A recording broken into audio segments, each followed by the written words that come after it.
नमस्कार, मैं हूं पूजा सिंह और आप देख रहे हैं राजपथ उत्तर प्रदेश। दोस्तों, जब से महाकुंभ प्रयागराज में आरंभ हुआ तब से लेकर के और महाकुंभ के समापन तक लगातार सरकार और विपक्ष एक दूसरे के ऊपर हमलावर रहे।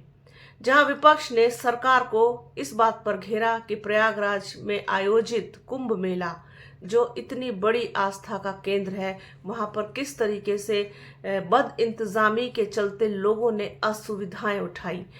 ये इंतजाम की कमी ही थी कि वहां पर भगदड़ मची। कई लोग मारे गए, घायल हुए और लापता भी हैं लोग। तो इसके बाद और भी बहुत सारी चीज़ें, जैसे कि पैदल चलना पड़ा, जैसे कि बहुत लंबे लंबे लगे। तो इन सारी चीज़ों पर, पूरी व्यवस्था पर, सरकार पर लगातार उंगली उठा रहा है विपक्ष, खासतौर पर समाजवादी पार्टी, और सरकार से सवाल कर रहा है, जवाब मांग रहा है। और क्या कहते हैं, आपका तमाम तरीके के आरोप विपक्ष ने लगाए हैं योगी आदित्यनाथ की उत्तर प्रदेश सरकार पर।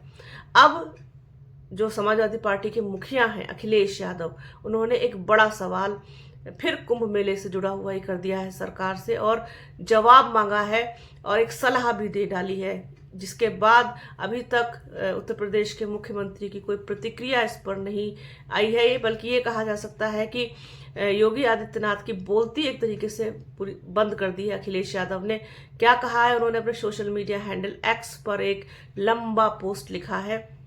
उस पोस्ट में जो बातें कही गई हैं वो बातें वाकई में धरातल पर, यथार्थ में अगर सच की जाएं तो वास्तव में इससे बहुत लोगों का कल्याण हो सकता है, बहुत लोगों को लाभ मिल सकता है, बहुत लोगों को फायदा इस चीज़ से हो सकता है। अब क्या है वो चीज़, आइए आपको बताते हैं। समाजवादी पार्टी के मुखिया Akhilesh Yadav social media handle x पर लिखते हैं, उत्तर प्रदेश सरकार का दावा है कि महाकुंभ से उत्तर प्रदेश की अर्थव्यवस्था में कई लाख करोड़ की कमाई हुई है। इस बात को सच मानते हुए माननीय मुख्यमंत्री जी से ये निवेदन है कि वो पुरातन परंपरा का निर्वहन करते हुए इस धन का कल्याणकारी सदुपयोग करें, क्योंकि परंपरा कुंभ से धन कमाने की नहीं बल्कि अर्जित धन को दान करने की रही है। इसी पुरातन परंपरा का निर्वहन करते हुए माननीय से आग्रह है कि इस अर्जित धन में से ही मृतकों के परिजनों को क्षतिपूर्ति और घायलों के उत्तम उपचार के लिए धन का प्रबंध किया जाए। इनमें से कुछ पैसा जो हजारों लोग लापता हैं उनको खोजने और घर पहुंचाने के लिए बचाकर रख लेना चाहिए। इस अकूत कमाई में से उन छोटे दुकानदारों को या बड़े दुकानदारों को जिन्होंने घाटा उठाया है उसकी पूर्ति की जाए, जिन्होंने उत्तर प्रदेश सरकार की बद इंतजामी की वजह से मेले में दुकान लगाकर घाटा उठाया है। इनमें से कुछ रकम समस्त मेला कर्मियों को होली के बोनस के रूप में देने की घोषणा करनी चाहिए। माननीय को महादानी सम्राट हर्षवर्धन से प्रेरणा लेते हुए अधिकांश धन प्रयागराज के इंफ्रास्ट्रक्चर के लिए दान कर देना चाहिए। लाखों करोड़ों की इस राशि में से कुछ पैसा सत्य बोलने की प्रेरणा देने वाले और नैतिकता सिखाने वाले किसी आत्म सुधार के सत्यनिष्ठ संस्थान के निर्माण के लिए देना चाहिए।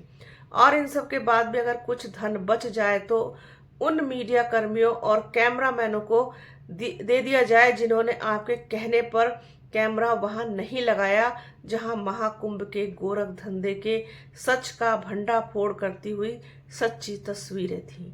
तो ये लिखा है अखिलेश यादव ने एक्स पर।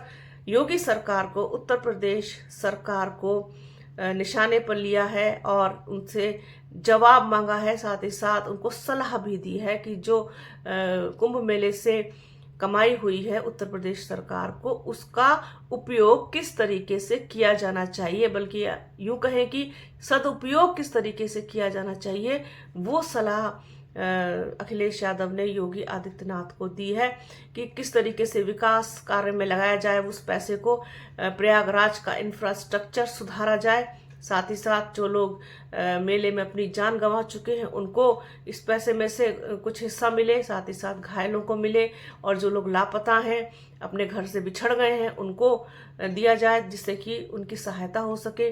साथ ही साथ सफाई कर्मियों को और दूसरे जो कर्मी हैं उनको बोनस के रूप में दिया जाए। तो तमाम चीज़ें लिखी हैं जैसा कि मैंने आप लोगों को बताया। तो एक कहना चाहिए कि एक बहुत ही सलीकेदार और बहुत उम्दा सलाह सरकार को दे दी है अखिलेश यादव ने कि जो कुंभ मेले में उत्तर प्रदेश सरकार को कमाई हुई है उसका उपयोग, उसका सदुपयोग किस तरीके से किया जाए। तो अभी तक कोई प्रतिक्रिया हालांकि उत्तर प्रदेश के मुख्यमंत्री योगी आदित्यनाथ की नहीं आई है इस पर। अब देखते हैं कि वो क्या इसका जवाब देते हैं। लेकिन जब से मेला शुरू हुआ है, कुंभ मेला, और जब उसका समापन हुआ है, तब तक सरकार और समाजवादी पार्टी के मुखिया अखिलेश यादव दोनों के बीच एक शीत युद्ध जैसा चल रहा है। वो कुछ बयान देते हैं, फिर वो प्रतिक्रिया देते हैं, तो वो जब प्रतिक्रिया देते हैं तो फिर वो उस पर जवाब देते हैं। इसी तरीके से लगातार एक द्वंद्व चल रहा है, एक युद्ध जैसा चल रहा है कि एक दूसरे के ऊपर आरोप प्रत्यारोप। और जो स्टेटमेंट योगी आदित्यनाथ ने दिया था कि जिन लोगों को वहाँ पर लाशें दिखाई दी, मतलब वो गिद्ध थे, और जिन लोगों को गंदगी दिखाई दी वो सुअर, मतलब जो सुअर है उन्हीं को गंदगी दिखाई दी और जो गिद्ध है उनको लाशें दिखाई दी। इस स्टेटमेंट के बाद तो एक बड़ी हलचल पूरे राजनीतिक गलियारे में मची, और उसका जवाब भी अलग अलग प्रतिक्रिया के रूप में दिया गया। तो ये एक कहना चाहिए कि आरोप प्रत्यारोप का जो दौर है वो फिलहाल समाप्त होने का नाम नहीं ले रहा। और उत्तर प्रदेश सरकार को महाकुंभ में से जो आमदनी हुई है, जैसा कि उत्तर प्रदेश सरकार ने खुद बताया है, तो उस आमदनी को किस मद में खर्च करे उत्तर प्रदेश सरकार, ये सलाह दी है अखिलेश यादव समाजवादी पार्टी के मुखिया ने। तो सोचा इस चीज को, बड़ी दिलचस्प चीज है, बहुत अच्छा पोस्ट है अखिलेश यादव का कि इस तरीके से उन्होंने उस धन का सदुपयोग करने की सलाह उत्तर प्रदेश सरकार को दी है। तो सोचा अपने दर्शकों के साथ को शेयर किया जाए।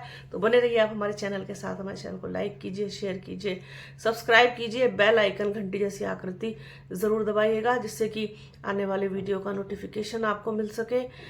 वीडियो को प्लीज पूरा देखिएगा, ज्यादा से ज्यादा शेयर कीजिएगा। अपना और अपनों का बहुत ख्याल रखिए। जल्द मिलूंगी आपसे एक नए वीडियो में, एक नए मुद्दे के साथ, एक नई चर्चा में। तब तक के लिए जय हिंद।